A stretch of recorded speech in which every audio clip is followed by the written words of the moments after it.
Bon, bah, merci aux quelques personnes qui sont venues me voir aujourd'hui pour mon talk Vie ma vie de bénévole. Je suis hyper contente d'être là aujourd'hui puisque enfin on peut voir des gens et parler en réel. Et donc j'espère que je vais pouvoir vous convaincre de devenir bénévole à la fin de cette conférence. Alors déjà, on va commencer par la traditionnelle définition de bénévolat. Donc, qu'est-ce que le bénévolat? Donc, c'est une activité qui est non rétribuée et librement choisie par les gens, donc les bénévoles, et qui se fait en général dans une association à but non lucratif. Et un bénévole, c'est une personne qui rend un service sans demander de rémunération en retour et sans en tirer de profit. Donc ça, c'est la définition, mais on va quand même y revenir. Et comme vous allez bientôt manger, vous avez faim, je vais quand même vous faire un petit quiz pour démarrer. Donc ceux qui connaissent les réponses, vous ne dites rien, s'il vous plaît. Donc, première question. À quoi signifie un quart? Donc, 1, bénévole dans le monde. 2, bénévole en France. 3, a déjà fait du bénévolat. Qui pense à la réponse 1? À la réponse 2? Ou à la réponse 3? Un quart, c'est quoi? Et donc la réponse, c'est bénévole en France. Un quart des personnes en France sont bénévoles, ce qui est énorme aujourd'hui. Autre question. 95, c'est quoi? Association en France, heures par an ou centre France Bénévolat? Qui pense à la réponse 1? La réponse 2? Ou la réponse 3? Eh bien, c'est les centres France Bénévolat. Ces centres-là, en fait, justement, quand vous voulez devenir bénévole mais que vous ne savez pas quoi faire, parce qu'il y a tellement de choses aujourd'hui, on est un peu perdu, ils vous permettent de vous orienter et vous dire quelle association existe dans votre ville et selon vos affinités aussi. Dernière question. 820 000, à quoi ça correspond? Association en France, bénévole par région ou emploi, équivalent temps plein? Réponse 1, réponse 2, ou réponse 3? Effectivement, c'est bien la réponse 3. En fait, aujourd'hui, le bénévolat représente 820 000 emplois, ce qui est énorme. Finalement, beaucoup de gens vont faire du bénévolat en plus de leur job, donc ce qui est assez impressionnant. Alors, les chiffres ont un peu baissé aussi ces dernières années, mais j'espère qu'avec le confinement, finalement, ça a peut-être un peu changé les mentalités et les gens sont revenus aussi un peu au bénévolat. Et justement, qui dans la salle a déjà été bénévole ou est bénévole? Ok, et bien les 3, j'espère que je vais vous convaincre, c'est mon objectif. Et les autres, j'espère que vous serez d'accord avec moi. Alors je vais me présenter justement, donc moi je suis Annabelle, je suis au recrutement et au marketing chez Sphère, une ESN à Nantes. Et dans mon activité de bénévole, donc je fais partie du GDG et du DevFest Nantes. Je suis bénévole au HBC Nantes, qui est le club de hand de Nantes. Je fais partie de l'association AIDA, qui aide les enfants atteints de cancer dans les hôpitaux, et Accessim et Casport, qui aide les personnes déficients visuels à pratiquer des sports mécaniques. Et à côté de ça, je fais aussi plein de bénévolats ponctuels, le World Cleanup Day, sur des randos VTT, où je sers des ravitaillements. Enfin voilà, j'adore ça. Vous l'aurez compris. Et justement, j'aimerais vous partager un peu ma vie de bénévole dans les yeux des autres. Et on va commencer par mes parents, qui me voient un peu comme la petite héroïne. Alors, je suis toujours petite pour eux, mais ils sont hyper fiers de ce que je fais. Ils ne comprennent pas toujours, mais ils sont contents. Les autres, c'est mes collègues. Voilà, pour eux, je suis la fille qui fait toujours plein de choses, mais tant que je suis aux after-work, ça leur va bien. Après, c'est plutôt mes amis, comment ils me voient et ce qu'ils me disent. Voilà, je suis jamais là.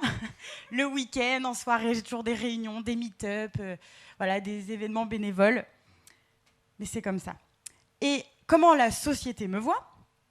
Un peu le cliché, donc c'est on va construire des écoles dans des milieux défavorisés et puis surtout on travaille gratuitement. Moi, comment je me vois? Ah ouais, franchement, je suis quand même fière, je fais plein de trucs. Servir des bières au match de hand pour désaltérer les gens, c'est génial. Il n'y a pas que ça quand même que je vous rassure. Mais la réalité, elle est un peu plus difficile. c'est qu'effectivement, c'est quand même fatigant. Et justement, je voulais quand même voir avec vous quelques points sur le bénévolat, des points de vigilance. Il y en a 2, selon moi, qui sont le temps. Donc le temps qu'on va passer en fait sur le bénévolat. Il faut faire attention quand même entre sa vie pro et perso, que ça n'impacte pas trop sur les deux. Donc ça prend beaucoup de temps. Et moi, la première, si je dois donner un exemple, normalement, là, on organise en ce moment le DevFest. On l'a reporté. Mais là, c'est la période de rush où tous les week-ends, on est en train de bosser à côté sur nos sujets du DevFest. On le sait, c'est crevant, mais au final, on est hyper satisfait. Un autre point, ça va être l'investissement. En fait, en tant que bénévole, chacun est libre de donner l'investissement qu'il veut, puisqu'on dit que c'est vraiment libre d'être bénévole. Mais on peut aussi avoir certaines... Si nous, on est un bénévole très impliqué, on peut avoir de la frustration de travailler à côté d'une personne qui, en tant que bénévole, va donner moins d'implication. Mais c'est son choix. Et donc, voilà, il faut comprendre que les personnes avec qui on va travailler à côté ne seront pas forcément autant investies que nous, mais ils sont dans leurs droits. Mais heureusement, il y a plein d'avantages, et j'y viens. Et justement, le premier, selon moi, c'est le réseau. Il n'y a pas que LinkedIn dans la vie, et c'est une recruteuse qui vous le dit. Donc, faites-moi confiance. En fait, comme vous allez choisir votre bénévolat selon vos centres d'intérêt, vous allez rencontrer des personnes qui ont les mêmes centres d'intérêt que vous. Donc ça, c'est génial. Et par exemple, moi, avec le GDG à Nantes, j'ai rencontré des amis. Voilà, maintenant, on part en week-end ensemble, c'est cool. Et aussi, j'ai rencontré ma dentiste. C'est tout bête. Mais finalement, grâce aux personnes que vous allez rencontrer dans le bénévolat, voilà, vous pouvez faire aussi de belles rencontres. Un autre point aussi, c'est sortir de sa zone de confort. Alors ouais, c'est un buzzword, on en parle tout le temps, mais c'est vrai. Moi, cette année, je suis passée présidente du GDG Nantes. En année de Covid, c'est pas très cool. Tu sors complètement de ta zone de confiance, tu es obligé de prendre des décisions que d'habitude, toi, tu t'en soucies pas. Donc clairement, c'est un nouveau challenge pour moi. Et un autre point, donc j'ai intégré une association pendant le confinement justement, celle qui aide les non-voyants à faire des sports mécaniques, et je gère leur communication. Et ben, faut revoir toute sa communication parce que, en fait, les personnes qui sont non-voyants ne vont pas voir une photo que je vais publier. Donc voilà, et pour moi, c'est quelque chose de nouveau, de stressant. Mais justement, ça me permet d'apprendre de nouvelles compétences. Alors oui, je sais servir des bières à une tireuse maintenant sans avoir trop de mousse grâce au hand, mais il n'y a pas que ça. Quand je suis arrivée au GDG, j'étais impressionnée de voir ce que toute l'équipe faisait. Ils savaient faire des choses au niveau organisation, c'est juste impressionnant. Et comme je le disais plus tôt, moi, ça m'a permis d'apprendre de nouvelles compétences en communication, d'adapter ma communication selon les publics. Et quand j'ai regardé des témoignages de bénévoles, ce qui revient souvent dans le bénévolat, c'est que vous repartez avec des compétences en plus. Un autre point, c'est les moments de partage. Donc on échange avec les gens, on discute. Pourquoi vous rigolez ? Ah oui, effectivement, pardon. Alors, bon, cette photo, elle est mieux. Je vous rassure, c'était avant le Covid. Mais... En fait, ces événements, ça permet de rencontrer vraiment plein de gens. Rien qu'aujourd'hui, voilà, on va pouvoir rencontrer des nouvelles personnes. Pendant le DevFest à Nantes, là, on va rencontrer des personnes à l'international. On va pouvoir rencontrer des personnes qui viennent de l'international. On a fait, il y a presque un an, un GDG Summit Europe à Lisbonne. Donc, on a rencontré toutes les communautés d'Europe. Enfin, voilà, c'est génial de pouvoir discuter avec un Espagnol, un Russe. Enfin, voilà, c'était génial. Non, c'est vrai. Un autre point, et pour moi qui est assez essentiel, c'est la notion de rendre service. Donc là, c'est un témoignage d'une bénévole de Haïda qui dit que même dans les plus petits gestes, en fait, on va donner de l'amour. Et ça rappelle que pour des simples choses, eh ben, on va rendre service, on va donner de la joie à des personnes. Et ça, c'est vraiment... ce qu'on ressent, on ne peut pas l'expliquer. Moi, quand je vais au hand, que je sers des boissons, j'ai une personne âgée qui vient toujours me voir et c'est moi qui dois le servir. Parce que voilà, c'est son petit plaisir, il vient me voir, il vient me discuter avec moi 5 minutes. Et un jour, son fils est venu me voir et m'a remercié parce qu'il me dit, voilà, il vient toujours au match hyper content parce qu'il sait qu'il va vous voir et qu'il va discuter avec vous. Et juste ça, parce que c'est une personne isolée, on est content de pouvoir lui donner un peu de sourire sur 5 minutes. Et donc tout ça pour dire que le bénévolat, c'est un cercle vertueux. Clairement, on ne va pas le faire à la base pour un intérêt personnel. Par contre, ça va forcément nous amener du positif. Mais j'en reparlerai tout à l'heure. Ne pas faire ça en se disant « cool, en faisant du bénévolat, je vais trouver du boulot ». Ça, c'est pas le bon objectif, on va dire. Et justement, je me suis posé une question parce que je travaille quand même dans le milieu informatique et que j'ai vu beaucoup de choses qui se rapportaient, en tout cas, finalement, est-ce que développeur, le métier de développeur et les métiers de l'informatique, est-ce que finalement, il y a beaucoup de bénévolat? Et justement, je fais des petites recherches quand même. Et pour moi, il y a des points qui sont vraiment en lien avec le bénévolat. Le premier, c'est l'open source. Clairement, c'est des choses qu'on met à disposition, qui sont gratuites, et des développeurs prennent du temps pour rendre service aux gens. Si je vous montre cette personne, est-ce que vous savez qui c'est? Toi, tu diras. Vous savez ou pas? Oui? C'est qui? Exactement. Linus Torvald. Donc, finalement, c'est le créateur de Linux. Et clairement, aujourd'hui, quand on parle d'open source, on pense souvent à Linux, ou il y a aussi VLC, qui est français, et plein d'autres projets. Et grâce à lui, aujourd'hui, Linux, c'est partout. Tout le monde sait ce que c'est Linux, à peu près. Donc voilà, l'open source, vraiment, c'est des choses qu'il a fait à la base pour rendre service. Un autre point, et vous en avez parlé tout à l'heure dans la conférence, c'est Conference Hall. Conference Hall, donc l'outil qui sert justement à poster nos propositions pour devenir speaker. Cet outil, il est open source et il a été fait par une personne du GDG Nantes, justement. Et aujourd'hui, toutes les conférences l'utilisent quasiment en France et même en Europe. Et des personnes contribuent à ce projet open source pour qu'il soit sans arrêt amélioré. Un autre point qui, pour moi, a un lien avec le bénévolat, c'est les communautés. Par exemple, ici, on est à La Rochelle, on va retrouver le Poitou-Charentes Jug. Aujourd'hui, c'est des personnes qui sont bénévoles, qui vont créer ces communautés, organiser des événements, trouver des speakers. C'est des personnes qui font ça sur leur temps perso. Et si je prends l'exemple de Nantes, aujourd'hui à Nantes, quand on regarde sur le Meetup, on va retrouver plein de communautés techniques. Donc là, en plus, on ne voit pas tout, parce que je n'ai pas pu tout afficher. Mais si on veut se renseigner sur Docker, sur le DevOps, sur Android, on aura des communautés spécialisées et un peu plus généralistes. Et tout ça fait par des bénévoles. Autre point, ça va être la partie conférence. Donc par exemple, aujourd'hui, on est au Jug Summer Camp. Il y a des speakers. Les speakers, ils sont venus sur leur temps, ils ont fait préparer leur conférence et ce qu'ils partagent sur leur temps perso. C'est du temps qu'on prend pour partager. Donc ça, pour moi, c'est aussi du bénévolat. Et en plus de ça, sur les conférences, souvent, les personnes qui organisent les conférences, c'est des bénévoles.